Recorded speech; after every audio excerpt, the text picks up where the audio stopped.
All right, guys. Welcome back. If you have your homework and you haven't turned it in yet, there's a stack in the back of the room. There you have it. You know that it is due today in class, which means it's due right now. I think 205, I arbitrarily made up 5 late days. Is that right? Somebody check the syllabus? Yeah. So yeah, you know the deal is with each 24-hour period is a late day. Of course, I'm a softie, so if you have basically any extenuating circumstance, let us know, and we'll figure it out. But don't let me know like 2 hours before your homework is due that like, you know, you've had a long-standing trip to Taiwan for like 2 years now.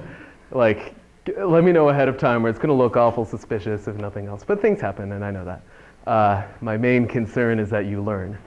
So everybody's done with homework 1, more or less? Was reasonable, given background, a little bit of thinking, some review of Math 51, maybe a little bit of playing with partial derivatives, all these games. Cool. So your next homework, I guess I labeled the last one homework 0, so this is homework 1. It's posted on the course webpage. Hopefully I didn't accidentally post the solutions like I've done in the past. And this homework is going to cover mostly the topics of the content of lecture 1, right? We went through forward and backward error and IEEE floating point and all that kind of stuff. And then a little bit of LU. So I noticed in homework 0 that I was right in guessing that the linear algebra knowledge that we see in this class is a little spotty among a lot of you. So I decided to include some more linear algebra problems in homework 1 for your enjoyment. The policy here is that if you need help with the linear algebra problems, which I think is problem 3 on this problem set, we'll probably be far more generous helping you with that than the ones that are about CS 205. But I want to make sure that you understand this stuff, both because it's going to make your life easier as we progress in 205 and get fancier and fancier. Today will be the first time we see a lot of these bounds. And also just because as human beings, you should all have, you know, strong knowledge of linear algebra and so on. Right, so a couple announcements. Again, your first homework is due today. If you have questions for me or for this course staff, oh, yes?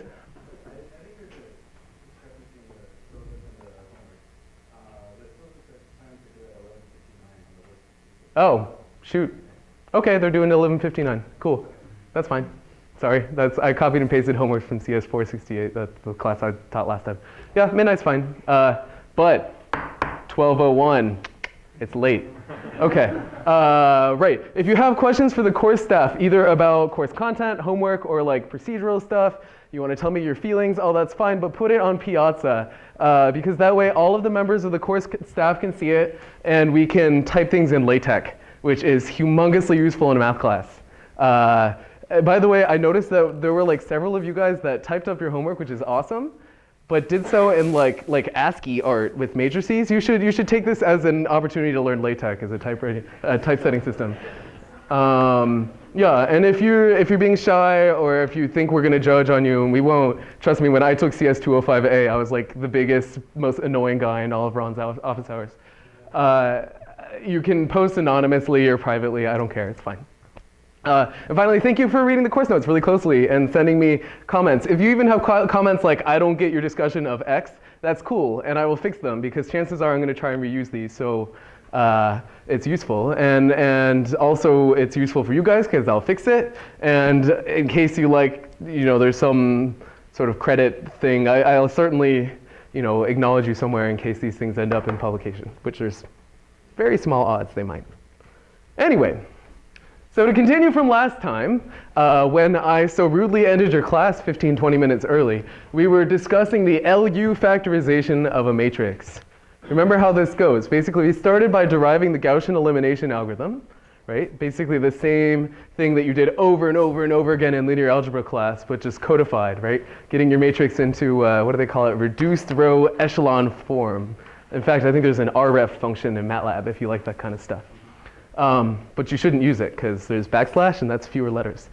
But that aside, the basic idea of LU is that one of the two matrices is encoding forward substitution, the other one's encoding backward substitution, and solving, or rather inverting L or U takes sort of n squared time, right? So once I factor A into the LU factorization, it's pretty easy to solve AX equals B, yeah?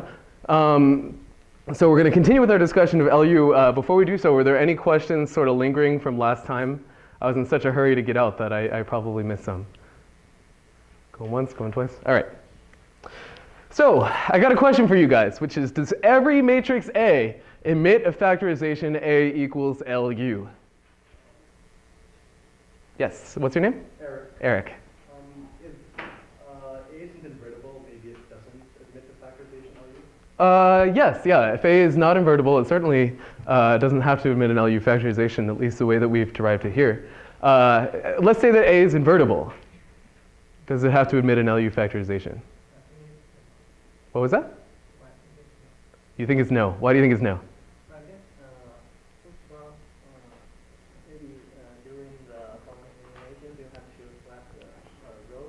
Exactly. Yeah, so remember when we were talking about Gaussian elimination, we wrote down this really pesky matrix here. 0, 1, 1, 0. Yeah? And our Gaussian elimination algorithm failed here because we divided by 0, and that's against the rules. Can't divide by 0. And so, in fact, we haven't shown that our algorithm for computing LU factorization always works, right? It only works when we don't have to pivot, right? We swap around the rows or the columns. But thankfully, we can change our LU factorization ever so slightly to take care of this case. So again, remember we talked last time about this strategy called pivoting, which says if I have a near zero value in the process of doing Gaussian elimination and I don't like it, then I can swap rows and columns to try and get bigger numbers into that slot and thus divide by things that are less pernicious, yeah? And when you have Gaussian elimination with pivoting, that algorithm is guaranteed to succeed. We didn't prove this rigorously, but it's pretty easy to double check at home. So just like we can use pivoting to make Gaussian elimination work for solving a linear system, we can use pivoting to make LU factorization work regardless of our matrix A, at least if it's invertible. So in particular, remember how, so let's say that we want to do pivoting by swapping columns of our matrix, right? That is, maybe we notice that there's this 9 here, and we'd like to put the 9 in the circle slot because he's bigger, and we like to divide by big numbers, right? So in other words, I'm going to have to permute the columns of A. Now, where am I going to put my permutation matrix next to A to permute its columns? Trivia question of the day. On the right. Yeah. Remember that row operations go on the left, column operations go on the right. Yeah? So I'm going to post-multiply A by a permutation matrix to swap around the columns. And then what I can do, remember the inverse of a permutation is just the transpose. We did prove that in class. Yep. So what I can do is say, OK, well, if I have A, X equals B, but I don't like that system so much, maybe I really wanted the matrix AP, right? Well, I've got to stick something else in here, so I'll put the inverse of P next to P. So these two guys together are just the identity, yeah? And say, solve this system, right? Notice I didn't change my system of equations, right? This guy is just I, yeah? But the nice thing is if I group it like this, right? Then now I've permuted the columns of A, and all I got to do is, when I'm done solving, I have to remember to go back and undo all these permutations that I applied to X, right? But now if we want to factor the matrix A rather than just solve a single system of equations, we can apply more or less the same logic, right? So remember all of our elimination matrices, like scaling and this forward and backward substitution stuff, go on the left. And now we're going to put on the right of A bunch of permutations. And we know this is OK as long as we cancel each of them out with their inverses, right? And only elimination matrices go next to B. Does that make sense? Why? Remember, this is just the identity matrix, so this doesn't affect our right-hand side. Yep. So in the end, if you think about what's going on here, well, if we apply Gaussian elimination with pivoting, you end up with LU, and now you end up with a permutation matrix on the right-hand side, right? Does this sort of make sense? Because one way to think about it is that the elimination matrices, right? What letter did I use? K dot dot dot E1A times P. Sorry, I want to make sure I do this in the right order. So let's say that I finish the first stage of Gaussian elimination, right? Then I'm going to get what kind of a matrix? An upper triangular matrix, right? U. Yeah? And we already proved that this thing is L inverse, right? So in other words, we can say that A times the product of all of these permutation things is equal to LU, right? That we sort of knew. And now all I'm going to do is move these guys to the right-hand side, right? And that gives us this LUP factorization. So do we have an LU factorization? Not necessarily, but we have an LUP factorization, and P is ridiculously easy to invert, right? You just unpermute stuff. So in the end, life is still good, and now we have a nice general theory of how to do this. In fact, remember that if we do full pivoting, right, if we pivot both rows and columns, then we got to deal with both permuting the rows and the columns of the linear system, and you end up with something that looks like Q, L, U, P. Right? We can keep chaining these things together. But in the end, and this is the most numerically well-conditioned one, but also the one that takes up the most space and so on. Yeah? So there's our trade-off. So anyway, that sort of finishes our LU story. On your homework, I'm going to have you work out the details of how to do the case with the permutation matrices. Maybe I'll even have you code it up for fun, but that'll be next week. So without further ado, now we have a way to solve linear systems of equations, right? I have opened the doors to you for all of the exciting applications and things that we can do with linear systems of equations, which are actually humongous. Right? In fact, basically all of my research, I can tell you, boils down to solving to backslash in MATLAB. And there's a reason for that, and that's because a heck of a lot of things in the real world are linear or pretty darn close to it. But there's this little problem that kind of sneaks up on us a lot when we try and solve these systems.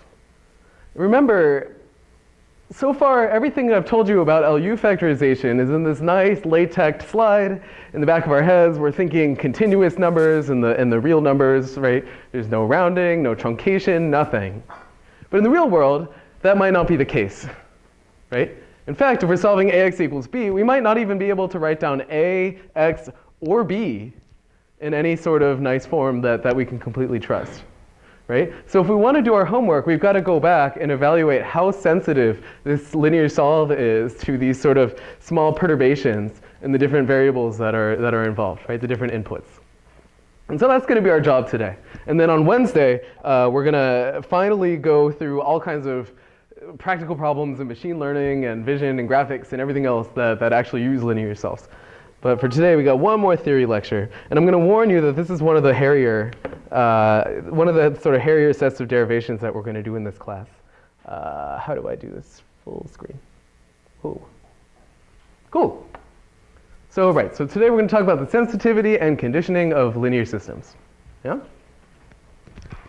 So again, our question is, Gaussian elimination works in theory, but what about floating point precision? In particular, if we run our piece of software for solving AX equals B, and it gives me some X naught, right? And then I do the obvious thing, right? I evaluate backward error, remember that phrase, and I look at the residual, AX minus B. Well, it had better be 0 if I actually solve the system. But in fact, maybe I get out a vector that's not quite 0, right? So his norm is positive, but considerably less than 1. The question is, what does this mean? Right? Have I solved the system? Is my answer garbage? Are we somewhere in between? And so on. And the language we're going to use for this, unsurprisingly, given our lecture on Monday, I guess, a week ago, is to look at the forward error, the backward error, and the condition number. Right? This relationship between the amount of error that you made in your solution X, the linear system, the amount of perturbations you have to do to the linear system to obtain the solution that you got. Yeah, hopefully that sentence kind of parses now. Right? You can either change the problem or change the answer. And then the ratio between these things, which is the condition number. And in particular, we're going to use sort of I can never say this word, perturbative type of analysis, where we're going to say, let's say that I got some X out. How does X change as a function of perturbing A and B, right? If it turns out that I perturb A and B a lot, and I still get more or less the same vector X, that tells me that I've got a pretty stable linear system, right? I can make some amount of mistakes while I solve, and chances are I'm going to be lucky and still get more or less the solution I wanted. Whereas if I perturb A a little bit, and all of a sudden X contains like humongous values that I didn't have there before, that says that any small amount of approximation is going to really screw up my linear solve. Yeah, does that philosophy kind of make sense? Okay, so without further ado, we're going to dive right into the mathematics here. But before we can, oh sorry, yes? Changing X, the small change in A is not guaranteed from I'm sorry? Yeah, so the idea is that for certain matrices A, you're going to be able to get, what's the right way to phrase this? There are a couple different ways to look at this, right? And the idea is that what you really want is that if you perturb x a little bit, then your x becomes a really bad solution to your linear system, right? Because what that tells you is if your residual is small, you're pretty happy with your solution, right? Otherwise, if you can like get away with messing with your vector x a lot and still have a small residual, then you're pretty darn unconfident about whether you're close to the right answer or not. Okay. So before we can dive into this particular problem, there's a sort of a latent problem that's hiding underneath, right? Which is that a lot of times we throw around these words like, well, for small perturbations delta, the following statement holds, or as delta approaches 0, something happens. And usually in just the real numbers, we're pretty clear what that means, but it turns out that we have a couple different choices when we talk about small perturbations of matrices or vectors. And this is going to make a big difference in the way that we analyze these linear systems, right? That for certain definitions of small, my linear system might be very stable. For other definitions of small, my linear system might not be very stable. That's kind of a scary thing if you think about it. But what it means is that you need to do the right type of analysis for the type of problem you're solving. So, to that end, we're going to introduce something that you've probably seen before, which is we're going to introduce something called a norm. Right? And by the way, if you haven't seen this notation before, where you sort of have like the double bar and then a dot on the inside, whenever I put this dot, I'm just going to mean like that's the input to my function. So you can think of this as f of x equals the norm of x. Yeah? Right. So what is a vector norm? Well, a vector norm is the thing that takes in a vector and gives you back its length. But here we're going to kind of generalize our idea of what length means. And we're going to write down a couple axioms that sort of define in the most general terms what we think a length should do. In particular, a vector norm, we'll say, satisfies 3 properties. The first is that if you have length 0, you are actually equal to 0. Yeah, seems reasonable.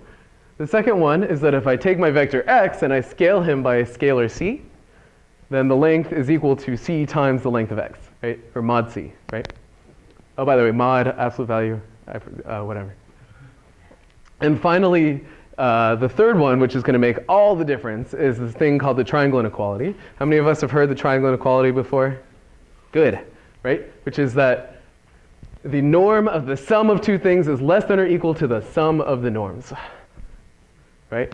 By the way, your second homework problem is basically just like hammering the triangle inequality over and over and over again until you like can't do it anymore, and then that's your answer. So if you're ever in doubt what to do and you see like an absolute value in a sum, I can tell you what to do.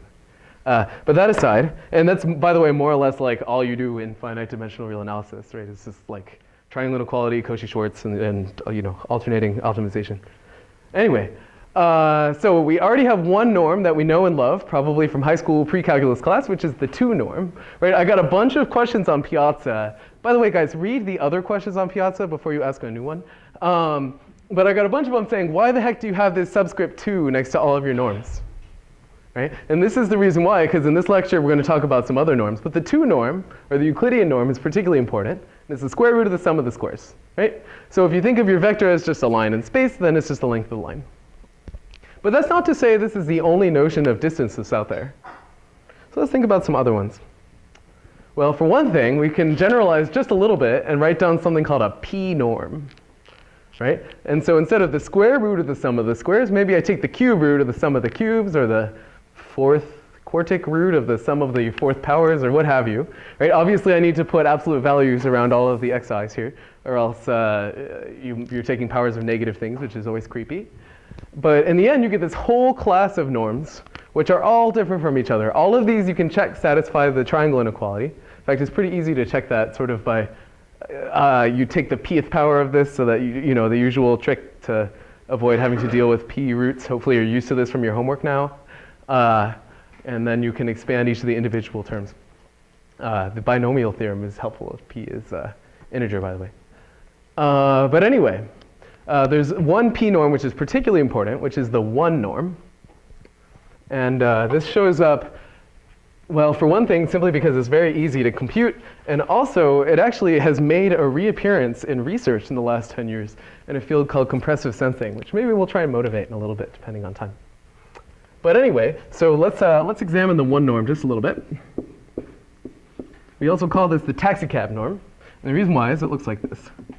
We're going to sum over all the different indices I, and we're just going to sum the absolute values of each of the elements of x. Now, why do we call this thing the taxicab norm? Well, let's say that I'm on the plane, and here's one point, and here's another point, and I want to know the norm of the vector from one point to the other, right? Well, in this sense, you're really computing this distance here plus this distance here, right? So if you think of the two-dimensional plane as sort of containing a bunch of city blocks, right? And usually, like if you're driving around New York, right, you're more or less moving north or south or west and east, right? And so if you're a taxi cab trying to get from point A to point B, then to you, the distance between A and B is really the sum of the amount that you go left and the amount that you go up, right? So we call that the Manhattan distance or the taxi cab distance or whatever. Yes? So it's just like treating the thing as a lattice of intersections, and like you can only go north, east, south, or west. Exactly. Precisely. Now, there are really creepy properties. Like when you start thinking about all these norms, right, they initially make sense, and then they get a little bit scary. Something for you guys to resolve at home is, let's say I draw a right triangle. There's one. And I want to know the distance from point A to point B, right? Well, we know how to do that using the square root of the sum of the squares. But maybe I say, okay, well, if I'm a taxi cab, I could like wiggle a lot and do this, right? Just keep going south and east, or north and east, north and east, north and east, north and east, and eventually I'll go from A to B, right? So let's say that the side length down here is L1, the side length up here is L2. How far does a taxi cab travel? L1 plus L2. Does it change if my taxi cab like wiggles like really, really close to this line? No, and that's really scary to think about. Because somehow, right, you can write down a whole sequence of curves that approaches the diagonal of the triangle, but the length of each of these curves is equal to L1 plus L2.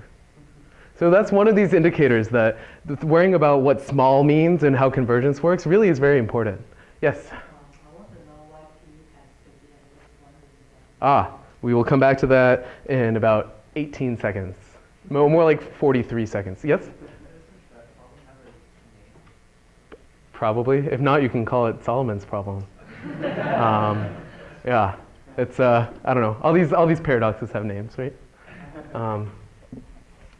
Yeah. If you're a smart researcher, you attach your name to things very quickly, right? All right. So what happens if you take the limit as p goes to infinity in your p norm? Well, think about it. So remember that the norm of x sub p, and we'll just write the pth power, right, is the sum of the pth power of all of the elements, right? So let's say that just for fun, remember I can take x and I can rescale him any way that I want. So let's say that I divide x by his maximum. We'll say that m is equal to the max over all I of mod xi. Yeah? So this is obviously the same thing as m times the sum I of whatever mod xi to the p over m. And for now, let's assume that x has only one biggest element. Now what's going to happen?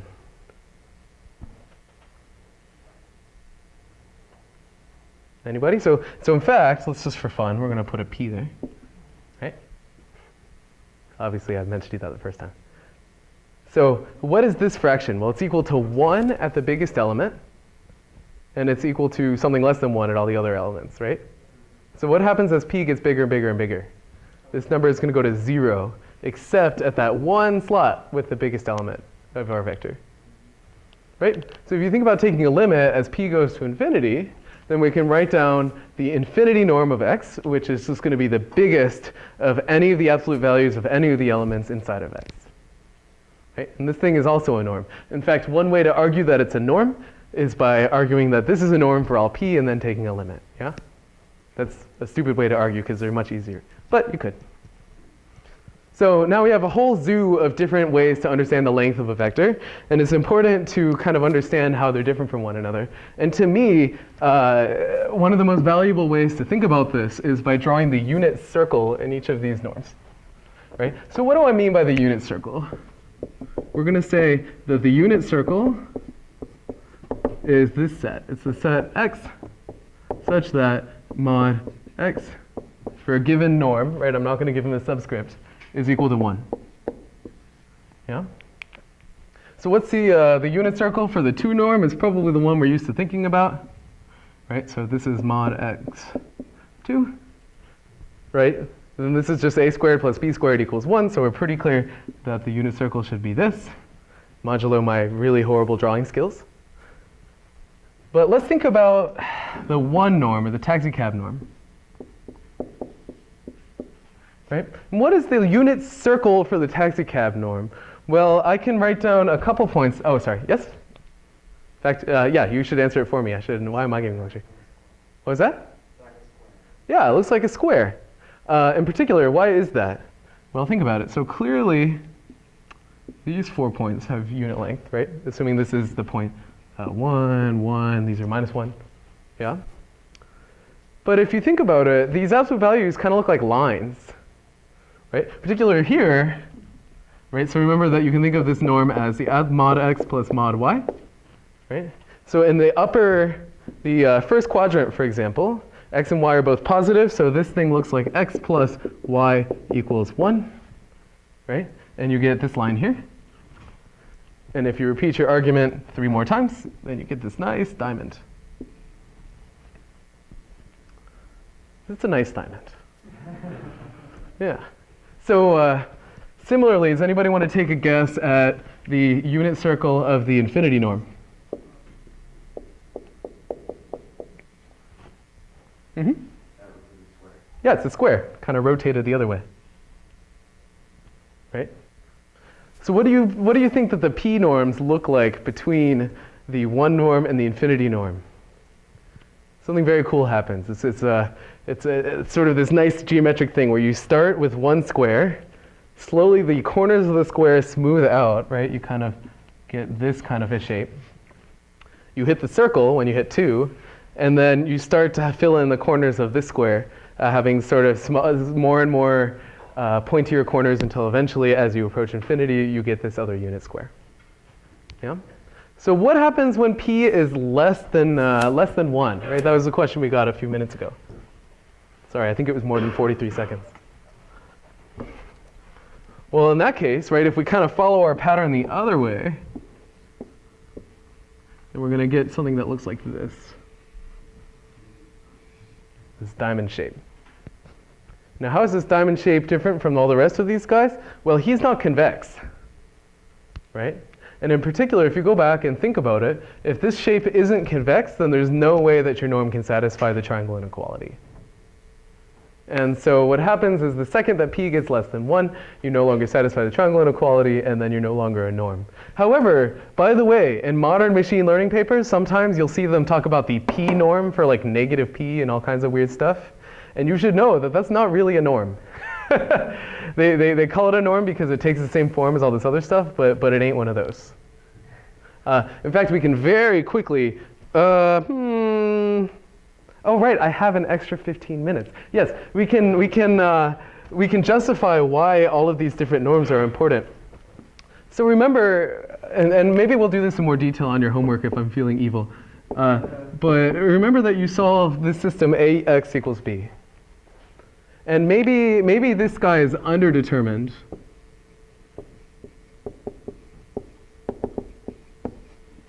Yeah?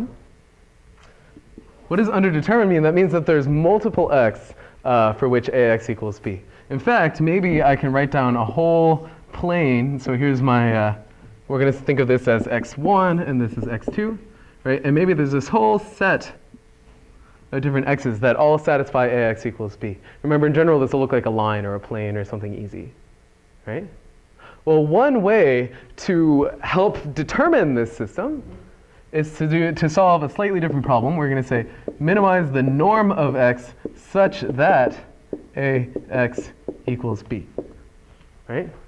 This says among all of the solutions to ax equals b, find the one of the shortest length. This is just one way to get a unique solution out, right? And it turns out that the choice of norm here makes all the difference. So if I put a 2 norm here, we're going to get something that looks like least squares, and we'll come back to this in a few lectures. But if I put a 1 norm here, something really funky happens. Just that, remember, you can think of these sort of concentric 1 norm circles or diamonds, right? That satisfy that are showing the sort of the unit circle or the circle of radius c of different c for the 1 norm, right?